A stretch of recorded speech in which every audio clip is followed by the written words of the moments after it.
মধ্যরাতে ঢাকার সাভারে বাসের ধাক্কায় আগুন লাগে একটি অ্যাম্বুলেন্সে। এতে দগ্ধ হয়ে ঘটনাস্থলেই মৃত্যু হয় অ্যাম্বুলেন্সে থাকা 4 জনের।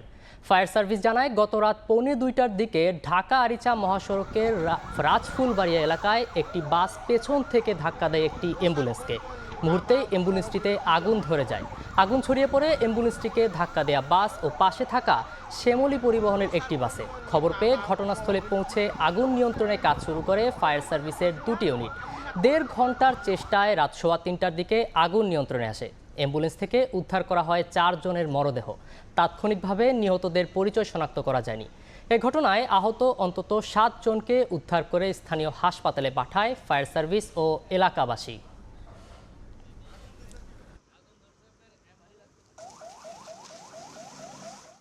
অ্যাম্বুলেন্স আছে না, অ্যাম্বুলেন্সের সাথে দুর্ঘটনা করছে। মাইকের লোক যা আছে সব জগৎ শেষ। অ্যাম্বুলেন্স যাইতেছে, শ্যামলী অন্য অন্য করে যাচ্ছে। তো যখন আপনার অন্য গাড়ি একটু চাপ দিয়েছে, চাপ দেওয়ার কারণে সিলিন্ডার বাস্ট হয়েছে। এই বাস্ট হওয়ার কারণে বাদ বাকি সব এই ঘটনা ঘটছে। দেখি গাড়িতে আগুন ধরছে, আগুন ধাঁধা করে জ্বলতেছে। আমরা ত্রিপুল লাইনে ফোন দিছি। দুটা বাস আর একটা হচ্ছে অ্যাম্বুলেন্স, এখানে আগুন জ্বলছিল। আমরা এসে দেখে হয়তো ধাক্কা লেগে আগুন লাগছে। এখানে জাস্ট আগুন আমরা নির্বাপন করছি। 4 জন ভিকটিম আর কি, যে অ্যাম্বুলেন্সের মধ্যে ছিল, তারা মারা গেছে। এই মুহূর্তে ঘটনাস্থলে আছেন সহকর্মী সাদিকুর রহমান। সরাসরি যাচ্ছি তার কাছে। সাদিক, পুলিশ টাউন এলাকায় আছি। এখানে যে ঢাকা আরিচা মহাসড়কের এই জায়গাটিতেই কিন্তু 3টার দিকে দুর্ঘটনাটি ঘটে এবং আমার পেছনে যে বাসটি দেখতে পাচ্ছেন, যে এই বাসটি কিন্তু পুড়ে গেছে। এই বাসটি কিন্তু সজোরে ধাক্কা দেয় একটি অ্যাম্বুলেন্সকে। অ্যাম্বুলেন্সটি এই বাসটির সামনেই ছিল।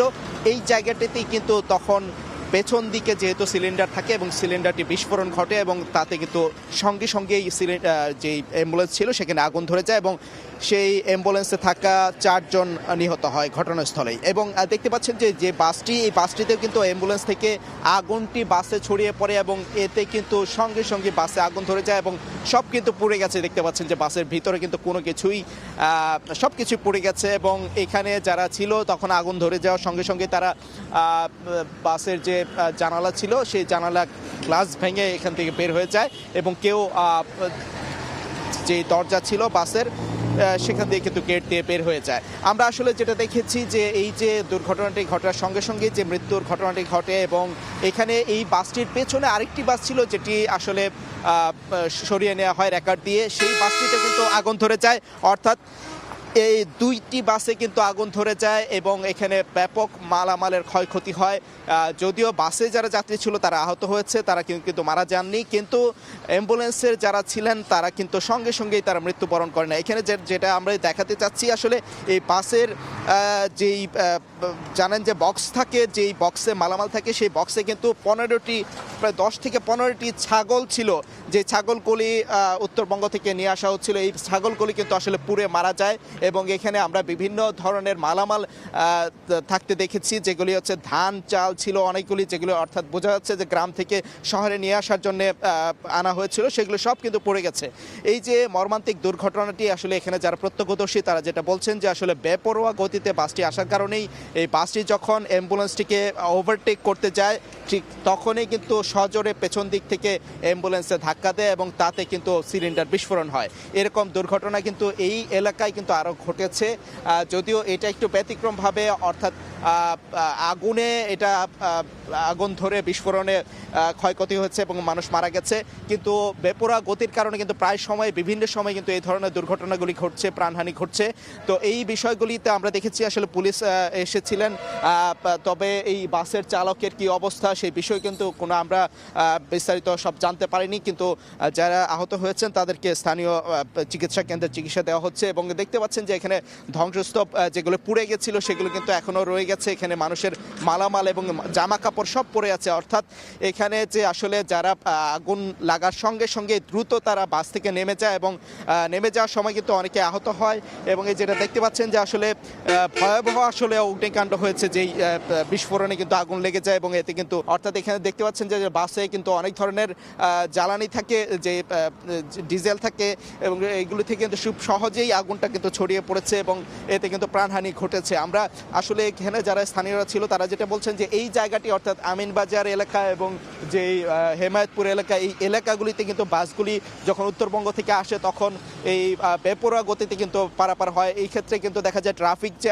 আইন, সড়ক পরিবহন আইন কিন্তু মানতে দেখা যায় না এবং এই ক্ষেত্রে দেখা যায় যে হাইওয়ে পুলিশের যে কার্যক্রম সেটা নিয়ে বা তাদের তৎপরতার বিষয়ে কিন্তু প্রশ্ন তুলেছেন স্থানীয়রা, যে এখানে বাসগুলি যে চলাফেরা করছে যেভাবে যাতায়াত করার কথা আইন নিয়ম আসলে না মেনেই চলাফেরা করছে, যার ফলে দেখা যায় এই ধরনের ঘটনা কিন্তু প্রায় ঘটছে এবং সেই ক্ষেত্রে পুলিশের যে কার্যক্রম ওরকম করা কোনো তৎপরতা দেখা যায় না, সেটাই কিন্তু তারা বলছেন এবং বলছেন এই ক্ষেত্রে যে মানুষকে আরও সচেতন হওয়ার জন্য আরেকটা বিষয় যেটা দেখতে পাচ্ছেন যে এইখানে বাস যখন দুর্ঘটনার পরপর এই দুইটি বাস যখন এখানে রাস্তার উপরে ছিল তখন কিন্তু যান চলাচল মোটামুটি 1 ঘন্টার বেশি সময় এখানে আটকে ছিল, কোনো গাড়ি চলাচল করতে পারেনি। পরবর্তীতে এখানে পুলিশের গাড়ি এসে ফায়ার সার্ভিস আগুন নেভানোর পর পুলিশের গাড়ি রেকার দিয়ে কিন্তু দুইটি বাস, একটি বাস সরানো হয় এবং একটি অ্যাম্বুলেন্স সরানো হয়।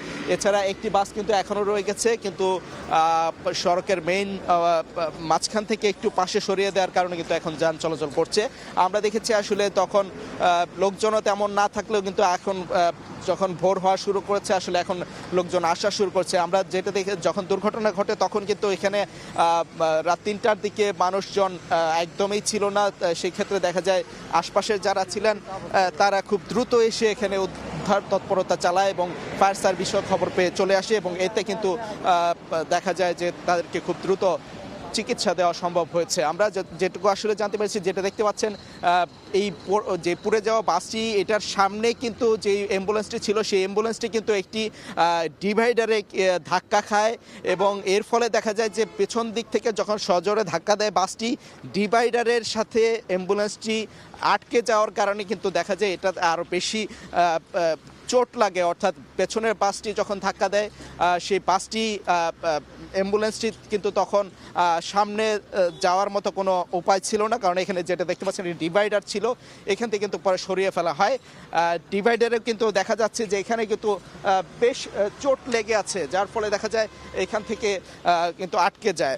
তো আমরা আসলে যেটা দেখেছি বা আমরা প্রত্যক্ষদর্শী তারা বলছেন যে আসলে আজকে শীত থাকলেও কিন্তু কুয়াশা তেমন নেই, যার ফলে এমনটি হওয়ার কথা না যে কুয়াশার কারণে দেখতে পাচ্ছে না, এই জন্যে যে বাসটি পেছন দিক থেকে ধাক্কা দেয় এমন কিন্তু বিষয়টা না। এটা এই ক্ষেত্রে বেপরোয়া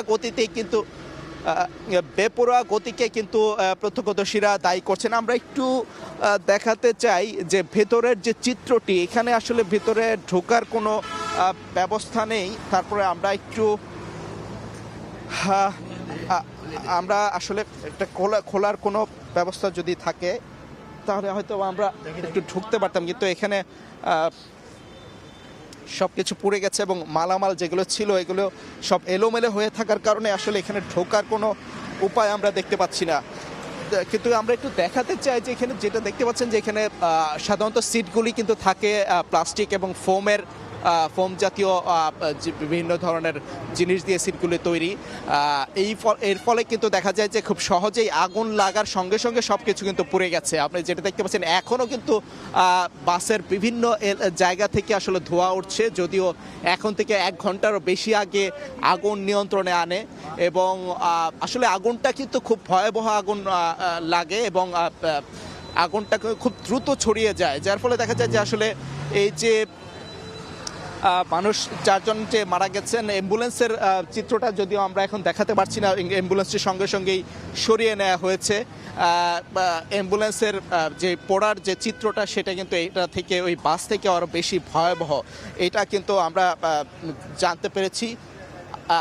এখনও কিন্তু বাসের ভিতরের অংশ থেকে আমি একটু দেখাচ্ছি, এইখানে কিন্তু এখনও ধোঁয়া উঠছে, অর্থাৎ আগুন কিন্তু কোনোভাবেই আসলে সঙ্গে সঙ্গে নিয়ন্ত্রণ করা যায়নি। অনেকক্ষণই আগুন এখানে পুড়ে গেছে, তারপরও এখনও জ্বলছে, যেহেতু বাসের বিভিন্ন যে অংশগুলি আছে সেই অংশগুলি বিভিন্ন ধরনের উপাদান দিয়ে তৈরি। শুধুমাত্র যে স্টিল তা নয়, এখানে কিন্তু বিভিন্ন ধরনের প্লাস্টিক উপাদান তার রয়েছে। এর ফলে কিন্তু জ্বলছে আগুন। আমরা আসলে ফায়ার সার্ভিসকে দেখেছি আসলে খুব দ্রুতই চলে এসেছে, কিন্তু যদিও এখানে সিলিন্ডার একটা খুব ঝুঁকিপূর্ণ একটা জিনিস। সিলিন্ডার যেই বিভিন্ন ধরনের যেই সিএনজি চালিত যেই ছোট গাড়িগুলি, অর্থাৎ দেখা যায় যে যেই পিক আপ ভ্যান এবং প্রাইভেট কার, এই সব গাড়িগুলোতে কিন্তু সাধারণত বেশিরভাগই সিএনজি চালিত গাড়ি থাকে, যার ফলে দেখা যায় একটু আঘাত লাগলে বা এখানে কোনো ধরনের দুর্ঘটনা ঘটলে খুব দ্রুতই বিস্ফোরণ ঘটে, প্রাণহানি ঘটে আমরা যেটা দেখতে পাই। কিন্তু সাধারণত এইসব যে বড় যেই সব বাসগুলি আছে বা বড় যেসব যানগুলি আছে যেগুলো দূরপাল্লার, এইগুলি সাধারণত ডিজেল চালিত তেলের গাড়ি হয়ে থাকে, যার ফলে দেখা যায় এগুলি বিস্ফোরণের দুর্ঘটনা বা বিস্ফোরণের সম্ভাবনা খুব কম থাকে। আমরা কিন্তু এটা দেখতে পেয়েছি আসলে ওই আগুনটা মূলত লেগেছে এই বাসে সেই অ্যাম্বুলেন্স থেকে। অ্যাম্বুলেন্সের বিস্ফোরণ না ঘটতে হয়তো বা এখানে এরকম আগুন নাও ঘটতে পারতো, এটা এখানে স্থানীয় যারা আছেন তারা বলছেন। আমরা ফায়ার সার্ভিসের আসলে কর্মকর্তা কাউকে আসলে পাইনি, তাদের সাথে কথা বলতে। তারা আসলে প্রাথমিকভাবে তাদের কাছ থেকে যেটা স্থানীয়রা শুনেছেন সেই তাদের তথ্যটাই কিন্তু আমরা আপনাদেরকে জানাচ্ছি।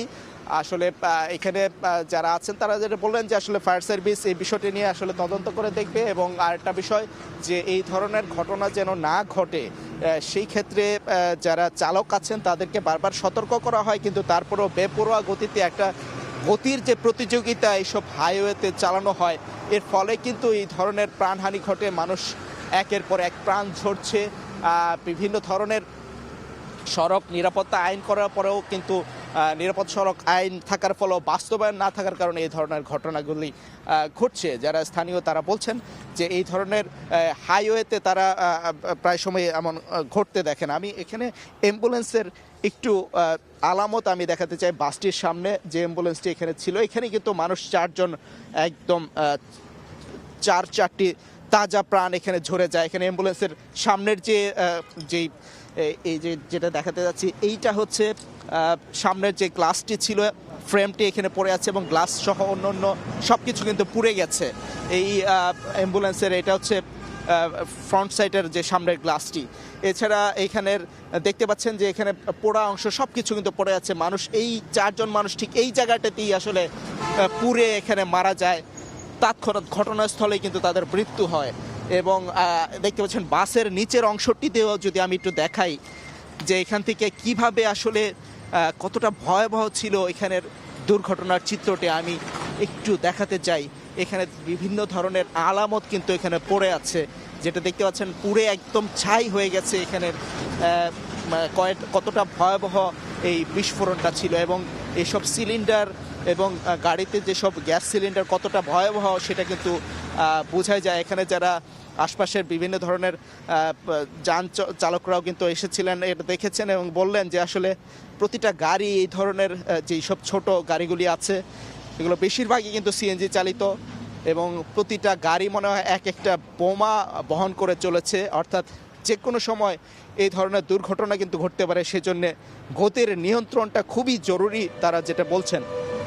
এবং ট্রাফিক পুলিশও কিন্তু সেই বিষয়টা বলছেন যে আসলে যেহেতু সিলিন্ডার অল্প আঘাত পেলেই কিন্তু এই সিলিন্ডার বিস্ফোরণ ঘটে, এবং দেখা যায় বিভিন্ন গাড়িতে যেসব সিলিন্ডার ব্যবহার করা হয় সেগুলো কিন্তু মেয়াদ উত্তীর্ণ হয়ে যায়। মেয়াদ পেরিয়ে গেলেও কিন্তু সেগুলো চেক করা হয় না বা টেস্ট না করার কারণে দেখা যায় যে অনেক সময় যিনি গাড়ি চালাচ্ছেন তিনি নিজেও জানেন না যে আসলে এই সিলিন্ডারটিকে আসলে কি চলার উপযোগী কিনা। সেই জন্যে কিন্তু এই বিষয়টি খুবই জরুরি এবং খুবই জটিল একটা বিষয় যে এই সিএনজি চালিত গাড়ি যেন নিয়ন্ত্রণে চালানো হয় খুব সাবধানতার সাথে। আমরা এই সমস্যাটা আমরা এই ধরনের দুর্ঘটনা যেন না হয় সেই বিষয়টি কিন্তু বিশেষভাবে নজর দেওয়ার কথা বলা হয়েছে। আসলে যেটা দেখতে পাচ্ছেন যে বাসটি এখনও রাখা হয়েছে, এবং আমি আসলে এই বিষয়টা আমি দেখাতে পারছি না যে 15টি ছাগল কিন্তু পুড়ে গেছে। আসলে এটা দেখানোটা আসলে কতটা আসলে মর্মান্তিক বিষয়। এই 15টি মানে জ্যান্ত ছাগল ছিল, সেগুলি কিন্তু আগুনে পুড়ে এখানে মানে কয়লা হয়ে গেছে, এরকম একটা অবস্থা। যেই হয়তোবা কোনো দরিদ্র পরিবারের কোনো লোকজন তারা ঢাকায় এই ছাগলগুলি হয়তোবা নিয়ে আসছিল। আমরা আসলে মানে এই এই এই চিত্রটা হয়তো বা দেখাতে পারছি না, আসলে খুবই হৃদয় বিদারক ঘটনা। আমরা একটু এখানে যারা প্রত্যক্ষদর্শী ছিলেন, আমরা দু একজনের সাথে একটু কথা বলতে চাই। শাহ আলী জয়, সাভারের জয়, ওনার সাথে একটু কথা বলি যে আসলে এই ঘটনাটি কিভাবে ঘটেছিল, আপনার মানে শুরুটা কিভাবে হয়েছিল। আনুমানিক রাত 2:30 থেকে 3টার মধ্যে আর কি আমরা যতটুকু জানতে পেরেছি ফায়ার সার্ভিস সূত্রে, সেটি আমাদেরকে জানিয়েছেন যে তখন আর কি দুটি গাড়ি আসছিল এবং অ্যাম্বুলেন্সটি খুব সম্ভবত আইল্যান্ডের সাথে সংঘর্ষ লেগে এবং দুর্ঘটনা ঘটে, যার ফলে আপনার অ্যাম্বুলেন্সের যে গ্যাস সিলিন্ডার আছে সেখান থেকে বিস্ফোরণের ঘটনা ঘটে এবং এরপরেই অ্যাম্বুলেন্সটিতে আগুন ধরে যায়। যতটুকু আমরা জানতে পেরেছি ফায়ার সার্ভিসের তথ্য অনুসারে তারা বলেছেন যে অ্যাম্বুলেন্স থেকে 4টি মৃতদেহ তারা উদ্ধার করেছেন এবং 4টি হচ্ছে অ্যাম্বুলেন্সে ছিল। এখন এদের মধ্যে যাত্রী বা চালক ছিল কিনা সেটি তারা আমাদেরকে নিশ্চিত করে বলতে পারেনি। তবে পরিবহনের মধ্যে 8 থেকে 10 জনের মতো আহত হয়েছে দুটি বাসে। একটি বাস দেখতে পাচ্ছেন যে পুরোপুরি ভস্মীভূত হয়ে গিয়েছে এবং আরেকটি বাস কিছুটা ক্ষতিগ্রস্ত হয়েছে। সেই বাসটি হাইওয়ে থানা পুলিশ নিয়ে গিয়েছে এবং অ্যাম্বুলেন্সটি এখান থেকে সরিয়ে দেওয়া হয়েছে। আর যেটুকু জানতে পেরেছি যে ঠিক 1 থেকে 1.5 ঘন্টার মতো এই সড়কটিতে ঢাকা-ইচ্ছা মহাসড়কে যান চলাচল বন্ধ ছিল।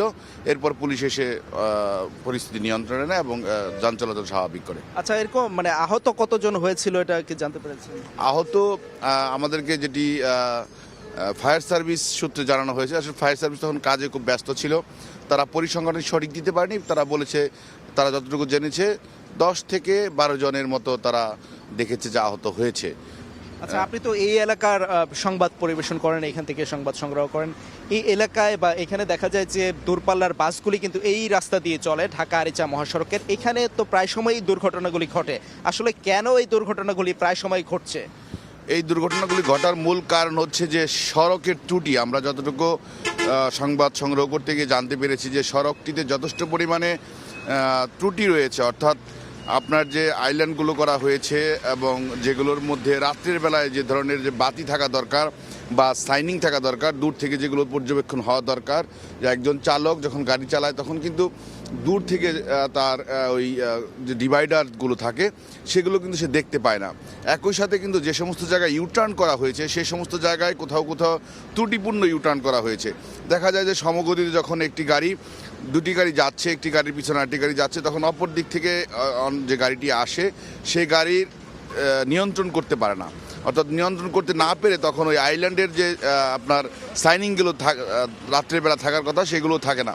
এর আগেও দেখেছেন যে একটি লরি উল্টে গিয়ে 3 থেকে 4টি যানবাহন সেখানে দুর্ঘটনায় পতিত হয় এবং আগুন ধরে যায়। সেখানে কিন্তু 7 থেকে 8 জনের মতো নিহত হয়েছে, আমরা দেখতে পেরেছি, মারা গিয়েছে। আচ্ছা জয়, আপনার কাছে জানতে চাই যে এইখানে যারা নিহত যারা হয়েছেন তাদের কি পরিচয় শনাক্ত হয়েছে কিনা বা জানতে পারা গেছে কিনা? এখনো পর্যন্ত পরিচয় আমাদের কেউ নিশ্চিত করতে পারেনি। আমরা যোগাযোগ করেছিলাম, মূলত পুলিশও সঠিকভাবে তথ্য দিচ্ছে না এবং আপনার ফায়ার সার্ভিসও তারা বলছে যে তারা পরিচয় জানতে পারেনি। এখন লাশগুলি কোথায় আছে তাদের?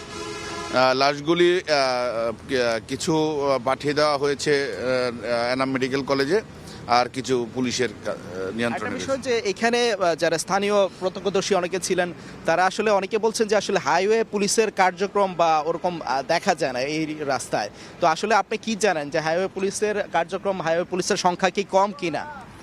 আসলে 5 আগস্টের পর যে পটভূমি, সেই পটভূমি পরিবর্তিত হওয়ার পর থেকে হাইওয়ে পুলিশ না, সাধারণ পুলিশের কার্যক্রম অনেকটি কমে গিয়েছে, যার ফলে আর কি পুলিশের কার্যক্রম কমে গেছে। আসলে আমরা যেটা শুনছিলাম যে এখানে যে প্রায় সময়ই এই ধরনের দুর্ঘটনাগুলি ঘটছে এবং প্রাণহানি ঘটছে, যে সড়ক আইন কিন্তু মানছে না, অনেকে বেপরোয়া গাড়ি চালানোর কারণে কিন্তু এই ধরনের দুর্ঘটনা ঘটছে এবং এখানে সড়ক বাতিরও কিছু স্বল্পতা রয়েছে, যার ফলে দেখা যায় যে ডিভাইডারের সাথে অনেক সময়ই কিন্তু এই ধরনের লেগে যাচ্ছে, সংঘর্ষ হচ্ছে।